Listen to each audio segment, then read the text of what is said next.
He epitomizes what we try to do. I mean, he's the perfect match for us. He's a good student, good family, good kid, good personality, from the area, maybe a little under-recruited coming out of high school, wants to sort of expand that, wants to try to play against another brand of player and sort of see how he matches up. Yeah, this is definitely the right spot for me. Just kind of introduced me to the college game, and it's great competition night in and night out, and I think it's really helped me progress as a player. He could be one of those posters. Those are the kids that we're looking to find that are really good fits, but then can also make plays at the end of the day, and Brad can definitely do that.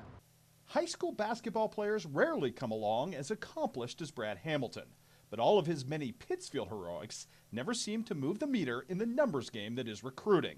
He was either too this for one coach or not enough of that for others. But if the last 2 years have proven anything, it's that Brad is just right for his tailor-made role with the Trailblazers.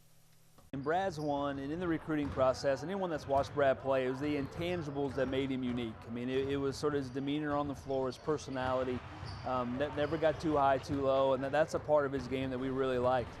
We didn't know how it was really going to translate to the college level, to be perfectly honest with you, and he's exceeded every expectation. I mean, he was a great scorer, great shooter in high school, but he's become a prolific shooter at this level, where his misses aren't bad misses. So he's just continued to get better, and that's a testament to him and his personality and sort of who he is. I think just shooting it and getting confidence in it.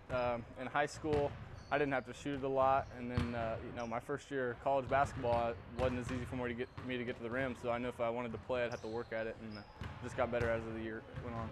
He's absolutely critical, and really for us, we've got a group of 4 bigs, 4 forwards that are probably as good of a group that's in our league, and that'll be here this weekend, but they're only as good as what our perimeter plays, and Brad's a major piece of that, and as the year goes on, he's getting face guarded and no one's helping off of him, and they're paying so much attention to Brad. I think it opens everything else up, but the good thing with Brad and the good thing about his personality, he likes that. He's comfortable in that environment, he's comfortable being that guy, but yeah, he has to play well for us to be at our best, and really at this point we're pretty confident that's going to happen.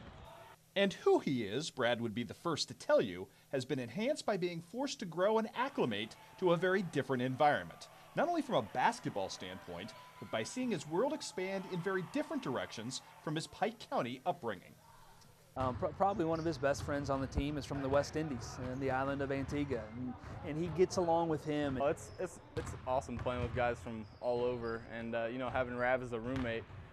He does some things that I question because I'm not used to, but it's kind of neat to see how he does things. He just has a way of bridging that gap as a kid and as a personality that I'm not sure we knew going into it how he was going to fit in that environment. He doesn't speak a lot, doesn't say a whole lot, but when he does, every one of these guys listens and respects him and understands that he's doing it for the good of the team. And with the end of Brad's very successful John Wood tenure, now just a loss away, it begs one last question. I'm not really sure what's next. I'm just trying to progress as a player every practice, every year, and hopefully I'll end up in another good situation.